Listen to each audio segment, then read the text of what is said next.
have some executives who come to us with a very different question, like, the world has changed now. How do we need to reimagine our employee experience, our customer experience, having learned everything we know now? And those who come in with a sort of child's mind about it and are willing to test and learn with new experiences and new technologies and new approaches to real estate are the clients of ours that have led to the most transformative change. So ones who have taken 40, 50, 60 or more percent of their office portfolio out while their employee engagement or experience or organizational health continues to go up. And I think the major differentiator for them is not just saying, this is the way, but instead, what can we be doing to make tomorrow incrementally better than today was?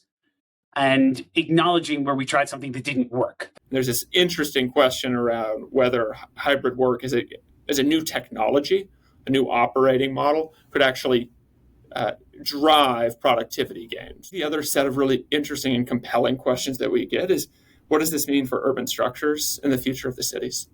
So I think we're at this interesting moment and potential inflection point of reinventing urban cores, outlying suburbs.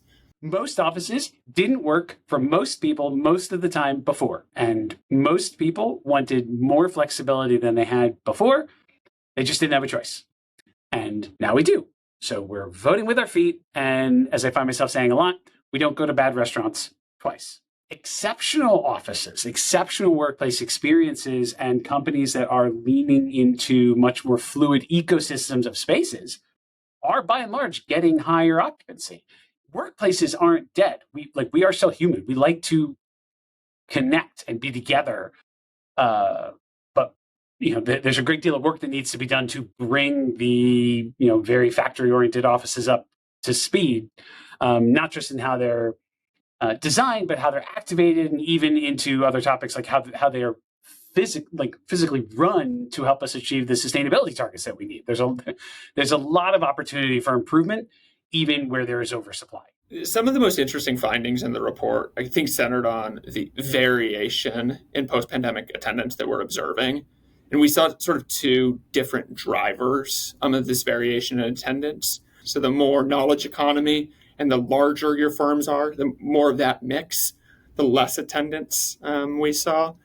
You also had a separate set of drivers focused really on urban structure.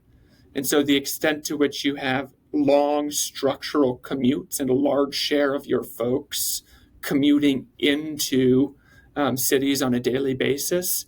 And also linked up in urban structures, the share of homogeneous office-only neighborhoods. We found the subset of urban structures that were most disruptable were those with structural long commutes, homogeneous neighborhoods. These questions around a future-proofed office often focus on the magnetism of the individual floor or the individual building. I think there's a really important point, though, about the magnetism of the broader neighborhood and the broader city. And it starts with your commuter shed and the ease of access into the city. It moves closer to the neighborhood-like amenities, the amount of retail, the amount of pull that you have. Are folks going into these urban cores to do something other than work? Are they going in there to live, to play?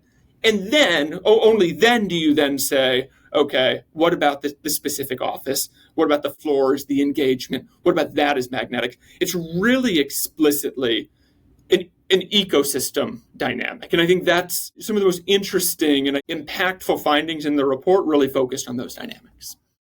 When being asked sort of why aren't people coming here?